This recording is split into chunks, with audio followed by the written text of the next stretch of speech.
अस्सलाम वालेकुम स्टूडेंट्स, आज हम करेंगे यूनिट नंबर 1 एक्सरसाइज नंबर 1.3 का क्वेश्चन नंबर 6 और 6 का फर्स्ट पार्ट है आपके पास।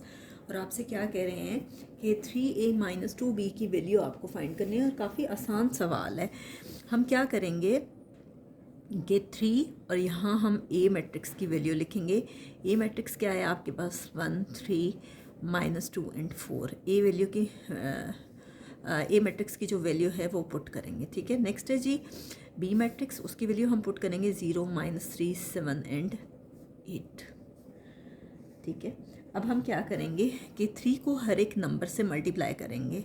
आप चाहें तो डायरेक्टली मल्टीप्लाई कर दें या इस तरह से कर लें 3 × 1 3 × 3 3 × -2 एंड 3 × 4।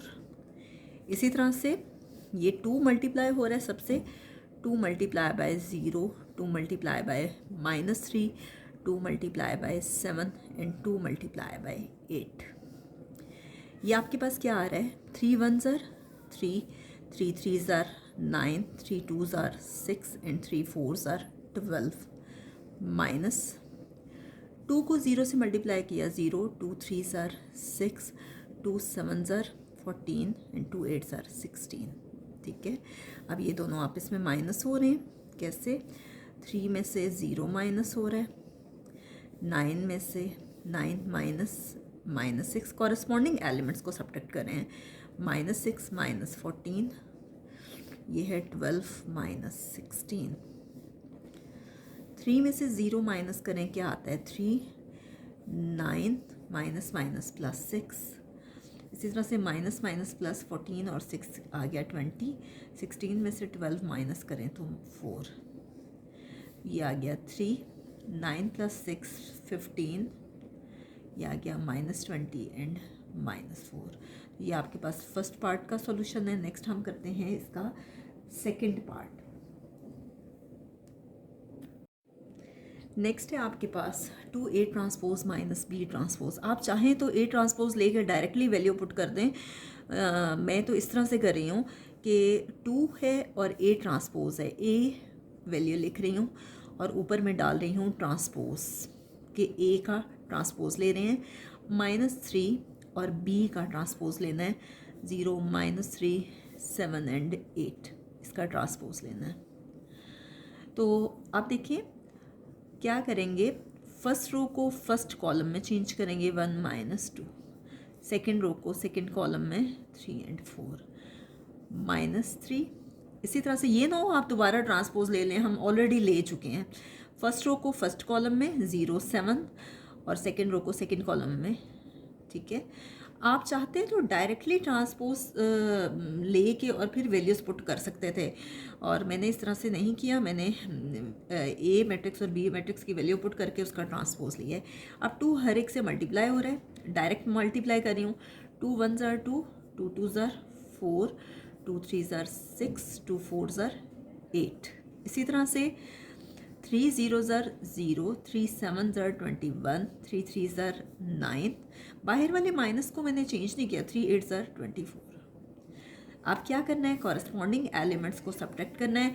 यह आ गया 2 - 0 -4 -21, यह आ गया 6 माइनस, ये आ गया -9 और ये क्या आ गया 8 -24।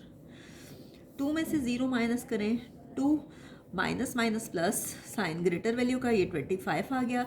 यह आ गया 6 माइनस माइनस प्लस 9 और 24 में से 8 माइनस करें 16 और साइन ग्रेटर वैल्यू का, यह आ गया 2 - 25, ये आ गया 15 और ये क्या आ गया -16। तो फाइनली आपके पास ये आंसर आ गया। जी स्टूडेंट्स, मुझे लगता है कि ये वाला क्वेश्चन जो है इम्पॉर्टेंट है। स्टार्ट करते हैं हम ये क्वेश्चन नंबर 7 है। क्या है आपके पास सवाल, 2 × 2 - 3 4 एंड a और +3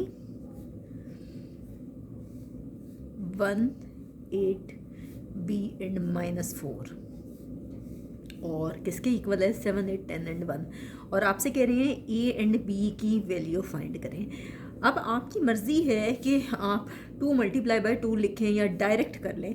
अब दरमियान में इक्वल है, मैं स्टार्ट में इक्वल नहीं लगा रही। 2 2 ज़र क्या होता है आपके पास 4, 2 3 ज़र 6, जो साइन है वही रहेगा। 2 4 ज़र 8 और 2 को a से मल्टीप्लाई करें तो 2a प्लस 3 1 ज़र 3, 3 8 ज़र 24, ये आ गया 3b और 3 4 ज़र 12। क्या है आपके पास is equal to 7 8 and 14 and 1, 10 and 1 sorry. क्या करना है कि कॉरेस्पॉन्डिंग एलिमेंट्स को ऐड करना है। कॉरेस्पॉन्डिंग एलिमेंट्स कौन से हैं 4 + 3, 8 + 3b, -6 + 24 और क्या है 2a - 12 इक्वल टू 7 8 10 एंड 1। 4 + 3 आपके पास है 7, 24 में से 6 माइनस करें आपके पास आता है 18, साइन ग्रेटर वैल्यू का 8 + 3b and 2a - 12 is equal to 7 8 10 and 1। अब हम क्या करेंगे कि कॉरेस्पॉन्डिंग एलिमेंट्स जो भी हैं उनको इक्वल ले लेंगे। 7 7 के इक्वल है, ठीक है। ये तो वैसे आपको लिखने की ज़रूरत नहीं है, फिर भी मैं लिख देती हूँ।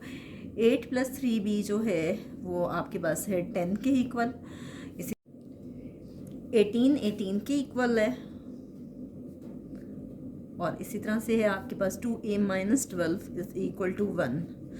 अब आपको जो इक्वल हैं उनको वैसे लिखने की ज़रूरत नहीं थी, मैंने सिर्फ आपकी आसानी के लिए लिख दी है कि आपको मालूम हो कि ये एक दूसरे की इक्वल आ रहे हैं। एंड पे मैं आपको प्रूफ करके दिखाऊंगी कि बाकी भी इक्वल है। अब देखिए आप इन दोनों इक्वेशंस को ले लेंगे।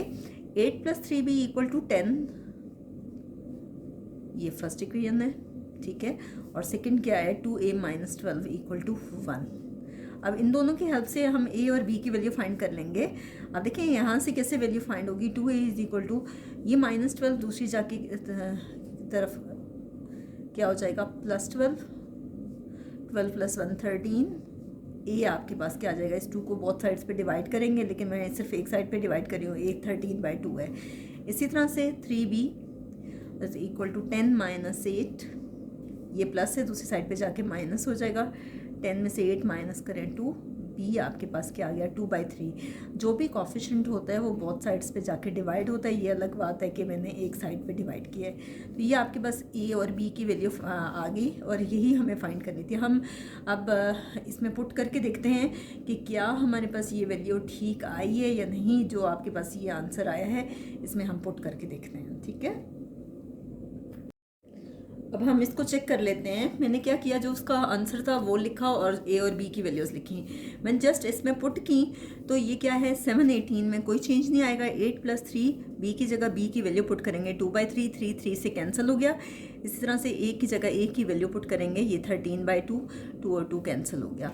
ये आ गया 7 18, 8 + 2 और ये आ गया 13 - 12 इक्वल टू 7 18 10 एंड 1। अगर ये दोनों एक दूसरे के इक्वल आ गए तो इसका मतलब है कि हमारा क्वेश्चन बिल्कुल ठीक है। 7 18, 8 + 2 10, 13 में से 12 माइनस करें 1 तो ये दोनों इक्वल आ गए। तो इसका मतलब है हमारा क्वेश्चन बिल्कुल ठीक है और ये क्वेश्चन आपके पास इंपॉर्टेंट है। नेक्स्ट क्वेश्चन भी बहुत ज़्यादा इंपॉर्टेंट है, उसकी मैं एक अलग वीडियो बना रही हूँ ताकि आपके लिए कोई मुश्किल ना हो।